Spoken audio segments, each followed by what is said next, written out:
Right, Danny Haysom from East Yorkshire, part of the CrazyCarperTV team. PB's £18 4 ounces, common carp from Burton Constable mainly. That's a little overview about me. Right, a quick chat about my rigs. Favourite rig and rigs that I use in general. Right, moving on to the first rig. Basically all the same really. It's fairly simple, just with a few accessories. It is a Corda end trap semi-stiff. Use it in the green because that's more or less like the lake beds that we fish. Start off usually about 7 inches. Just sits quite nice over everything really. A little bit stripped back near the hook, I don't know if you can see that. Piece of shrink tube, I always have that on. Definitely lost less fish with that on, definitely makes a difference. Then curve shank, Corda curve shank hook, use them in captors and just the normal ones out the pack. That just keeps on the curve from the shrink tube. They produce good hook holds. Then rig ring, if you can see the rig ring on there. That just, I don't really believe in the blowback. I don't think it works like that. It just allows the rig to reset itself, and once the fish is hooked, like that, once the fish is hooked, it just allows the bait to move out the way, so it's not in the way. And then I usually use a snowman setup, something like you've seen me use it before. That's the first rig. Second rig's more or less the same, but it's made out of James's atomic tackle jelly wire, and I quite like it actually. I think I might get a spool. They're really supple, really nice and easy to shape and straighten out. Then it's still got a bit stripped back, but I've got a piece of putty on there, just because I don't know if it sinks as well as the end trap, so I just wanted to be sure. And same rig pattern, bit of a longer hair on there. And third rig, combi rig. I know you've seen me using these before, I've caught on them as well. But this one, a little bit of a hooking pattern that me and my uncle came up with, to be honest. Basically you create a loop, but then whip over it with your knotless knot, and it forms this little loop like you will get on a chod, but at the bottom of the hair, at the bottom of the knotless knot, sorry. So and I just put a rig ring on there. I tie that with a Corda choddy hook. Usually I'd have a piece of putty over the knot where the two materials join, and that rig's good over flat bottoms and hard bottoms, really clean bottoms.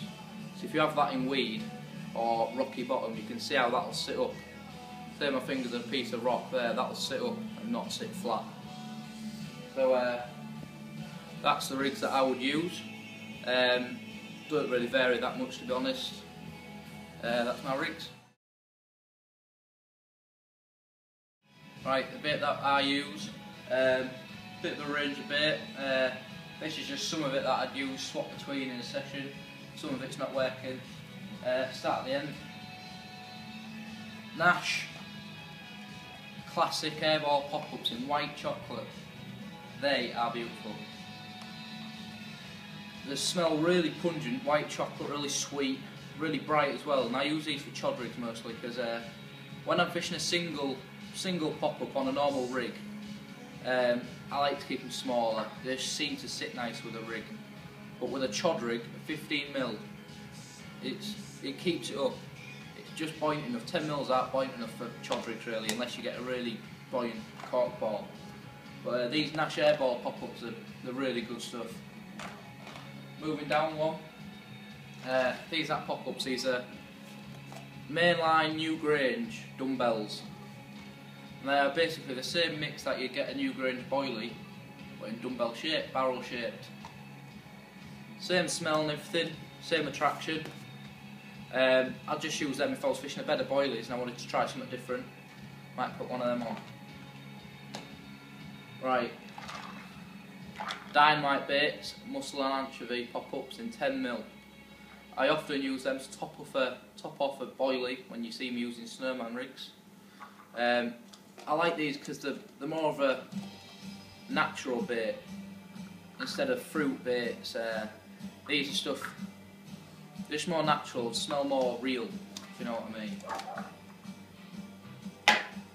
Moving down onto Newgrange pop-ups.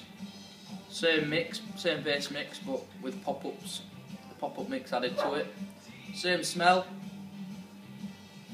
Often use 15mm again, so I'd use them on a chod rig over a spread of boilies.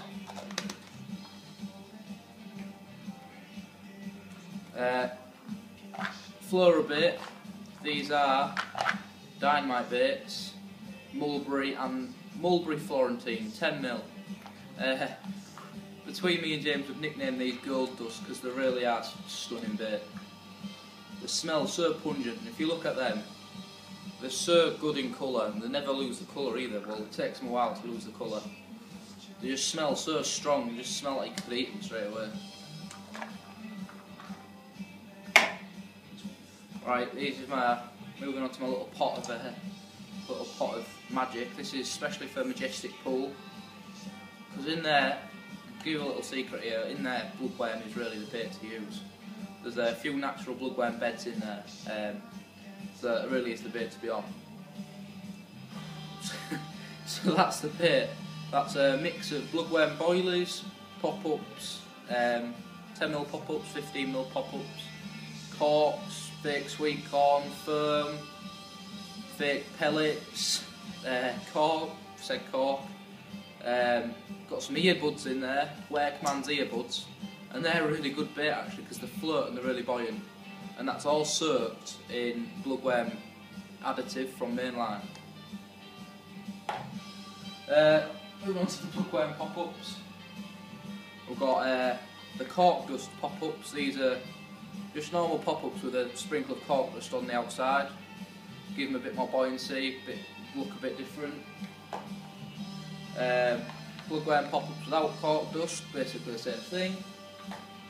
And same again, but in 12mm.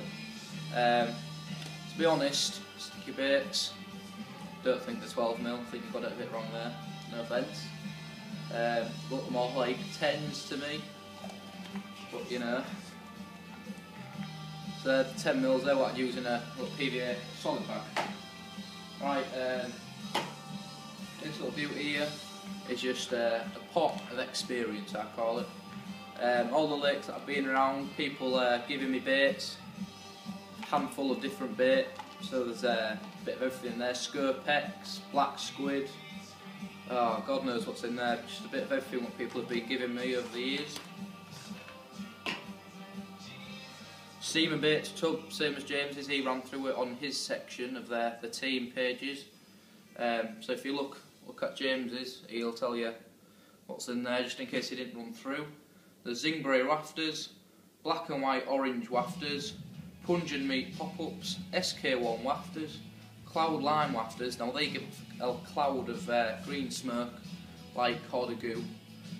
Jamaican jerk wafters, MSK corker pop-ups, glow in the dark wafters. Now we believe that Steamer Baits will be getting a website soon, but we don't know when. But we'll let you know when he gets that. And this little tub, just got zig baits and fake baits in it really. So foam, cork, plastic sweet corn, pop-up sweet corn, fake maggots, fake pellets, magaliners, stuff like that. So that's the bait I'd use. As James said, he uses boilies as well. So I use the same boilies as James is.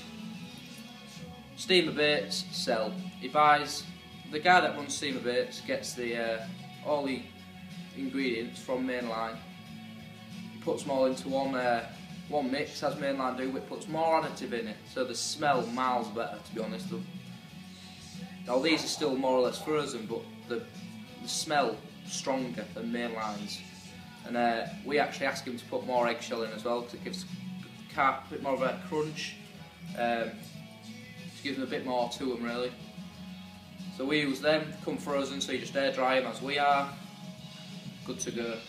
As James said, put them out on a throwing stick or spodding. So that's a quick run through of what bait I use.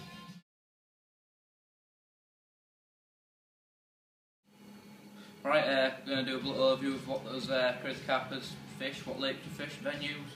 We don't really travel much. On CrazyCarperTV you'll usually see me and James fishing together. That's we live the closest together and we're usually free most weekends. We work the odd weekend, but you know, fishing comes first. Like to keep you guys entertained, so the lakes that we fish usually, we do a lot of day sessions, as you'll know. Fishing mostly Westlands fishery. That's got quite a lot of carp in it, but none of them big, so we like to move around. We also go to Majestic Pool and Wheel, which is 5 minutes away from where we live. That's a good lake because it's got a few 20s in it, and recently the lake record's actually been beaten to a 30-pounder, so that should attract a lot more people. But it's good in there, I like that. We also fish Welham Lake in Malton. James was talking about that, so that's where he's got his PB from. That's more of a runs water really. We'll be going there soon actually, so we'll get a CrazyCarperTV done. And so that's another lake, that's in Malton, so that's a bit further away. Another place to fish on is Burton Constable. We usually fish the main lake there. There's 2 lakes. There's the main lake, which has most fish in it, and there's quite a good size, about 15-pound average. And there's also the Burton Lake, which has only about 7 carp in it, but they're a good size. There's a 40 in there, so that tells you something. Other lakes, we used to fish Fossil last season, but that's kind of died down a bit now. And that's the lakes around here really. There's Rainbow Lake as well, but we haven't been there much. I've fished it, but no one else has really. Emmetland, same again, I've fished there, but none of the Crazy Carpers have. But hopefully we'll be trying out these new venues, and we'll let you know how we get on.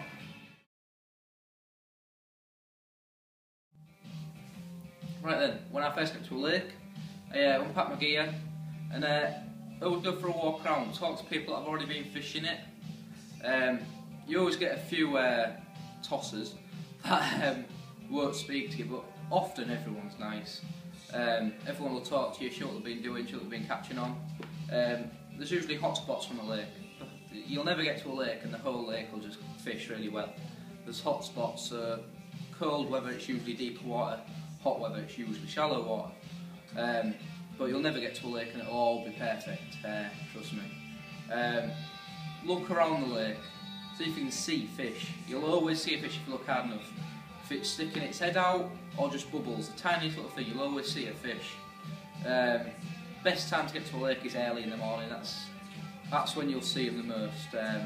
Midday it's harder to see them because they won't show themselves as much. But yeah, get to the lake, talk to people, have a good look around. Watercraft is a very important thing. Look at which way the wind's blowing. Sometimes it's even worth looking at where the sun hits the lake first. So which bit warmer is warmer. Which bit of the water is warmer. So that's often shows you where the fish can be. Ask if there's any natural food. So bloodworm beds, even trees where there's berries hanging over that fall into the lake. Anything where there could be food already there. Take a variety of bait with you so you can choose stuff. Sometimes you'll see me and Crazy Carpers picking berries off the trees to use them as little pop-ups. Because I'm fishing at spots where there is already berries in the water. So that's a good idea. Talk to people, know if there's natural food. Look for the fish, as I've said, that's really important. Try and find the fish.